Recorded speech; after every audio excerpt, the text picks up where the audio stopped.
বিসমিল্লাহির রহমানির রহিম। আজকের অনুষ্ঠানের সভাপতি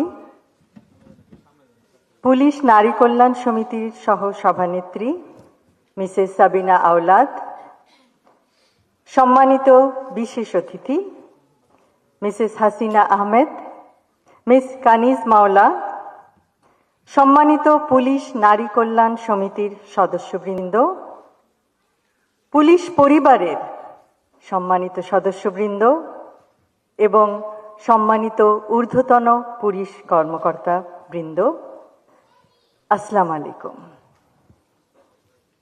প্রথমেই শ্রদ্ধাভরে স্মরণ করছি শহীদ রাষ্ট্রপতি জিয়াউর রহমান এবং আপসহীন দেশনেত্রী বেগম খালেদা জিয়াকে।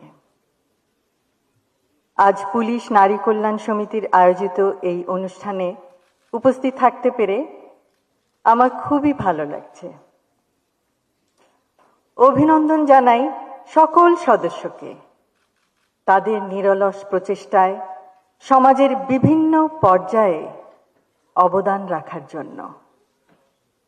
আপনারা আপনাদের কর্মের মাধ্যমে আগামীর প্রজন্মকে সমাজে অবদান রাখার পথ দেখিয়ে দিতে সহায়তা করছেন।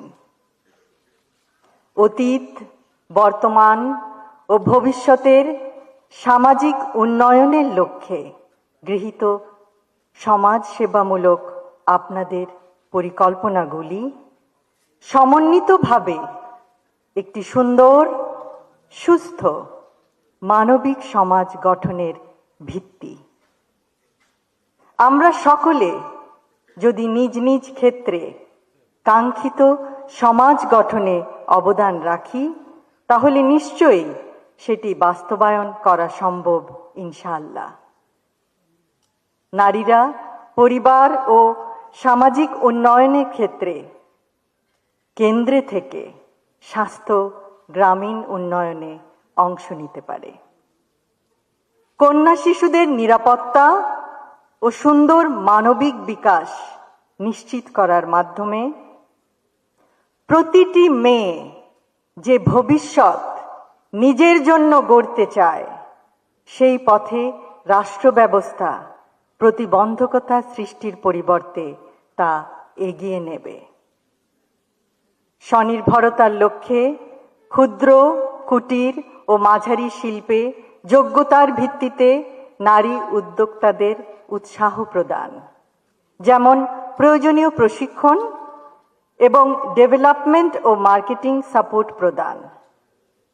ফলে পারিবারিক সচ্ছলতা বৃদ্ধি ও সন্তানদের শিক্ষা এবং দারিদ্র্য বিমোচনের লক্ষ্যমাত্রা অর্জনের পথ সুগম করা সম্ভব হবে।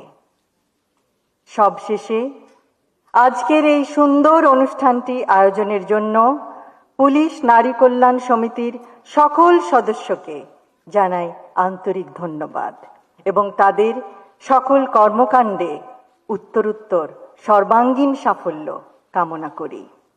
আমাদের মাঝে আজকে পুলিশ নারী কল্যাণ সমিতির সভানেত্রী অধ্যাপিকা নাসিমা ফেরদৌসী উপস্থিত নেই।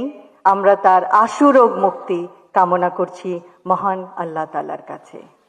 সকলকে ধন্যবাদ। আল্লাহ হাফেজ।